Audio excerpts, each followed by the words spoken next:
Right then, welcome back everybody, welcome back to L5 FC. It is Klopp Talk TV here and it's Brentford-Liverpool match reaction.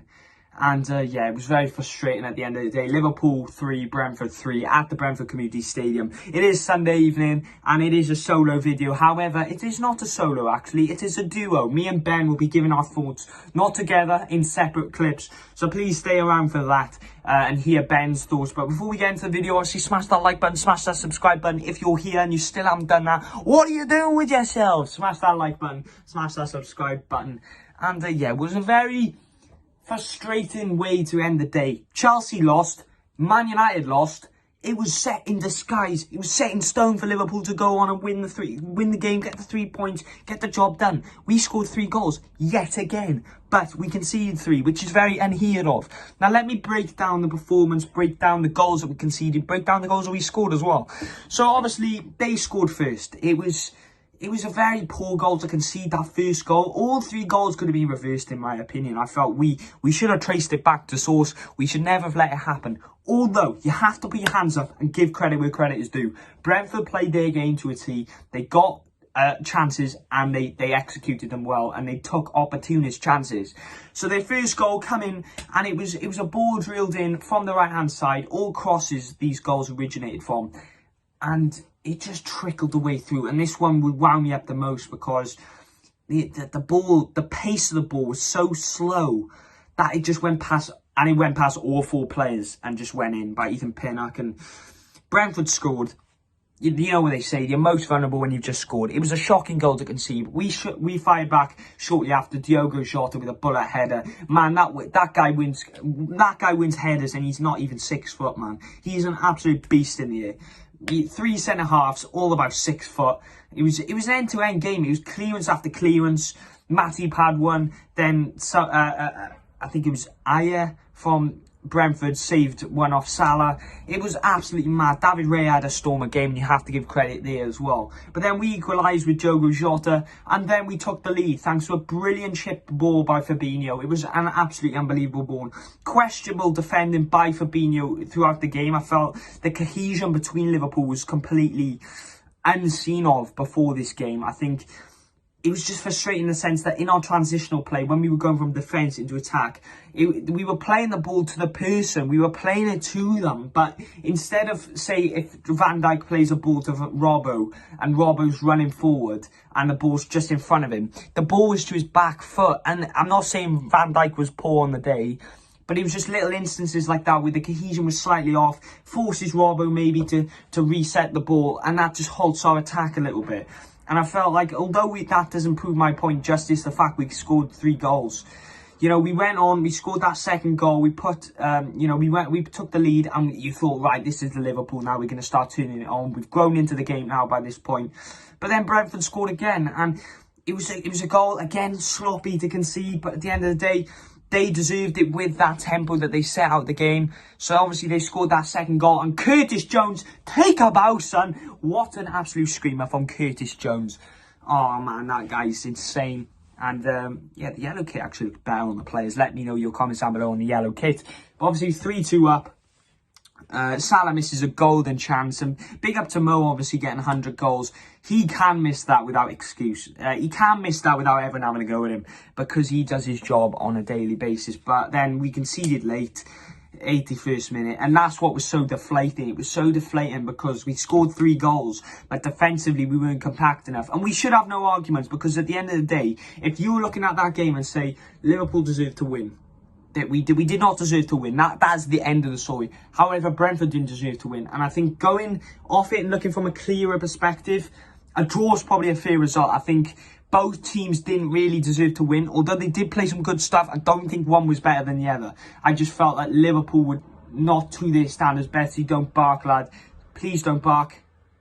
But, yeah. Obviously, it's deflating because of the results beforehand.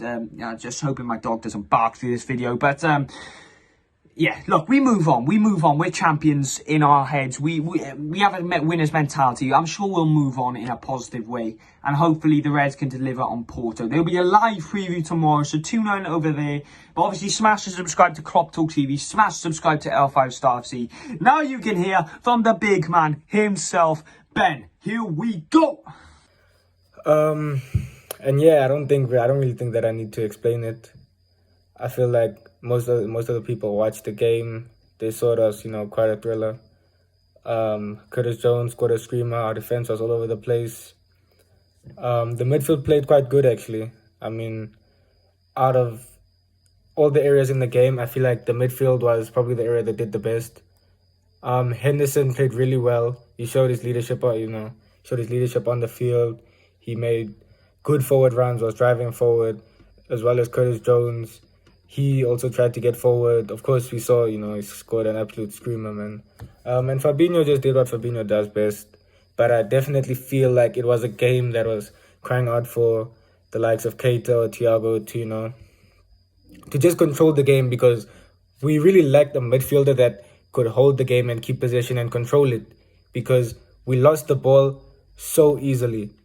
And then they would counter us, and then we'd win the ball, and then we'd counter, and then we would, be left open, and then they'd counter us again, and then that's just basically how the game went. It was just back and forth the whole time. So I feel like people always make jokes about Thiago slowing the play down and stuff, but yesterday's game, I would have loved to have Thiago in the midfield just to slow it down, and then, just to give us that upper hand in terms of having the ball, keeping possession, and, killing their morale, basically.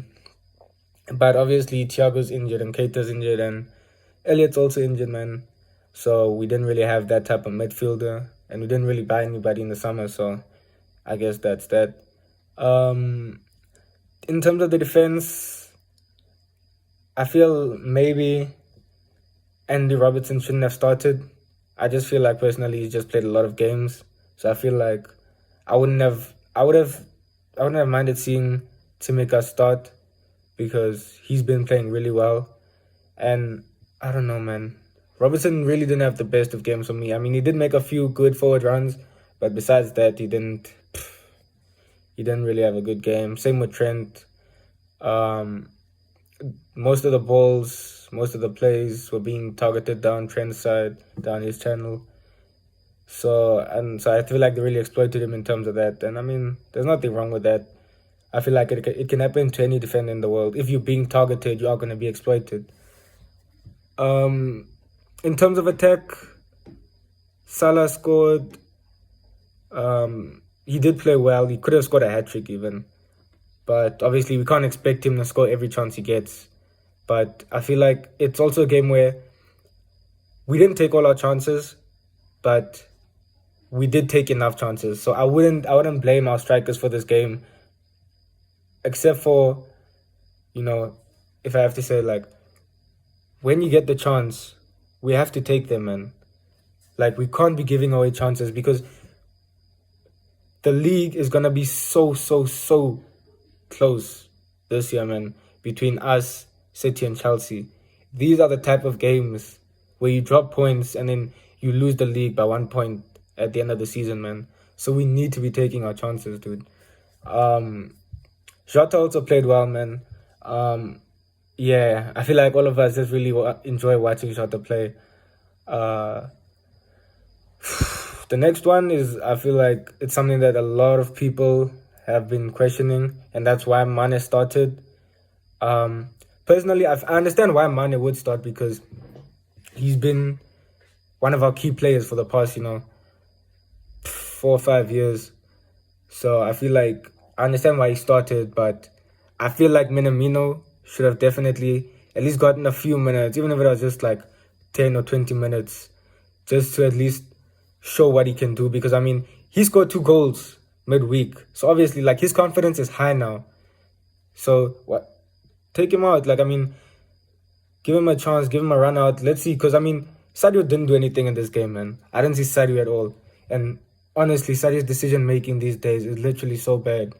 So I feel like it would have been refreshing to put on Minamino and see what he can do, And I mean, I also wonder, I was really wondering why Firmino came on as well. Especially, just coming from an injury, man.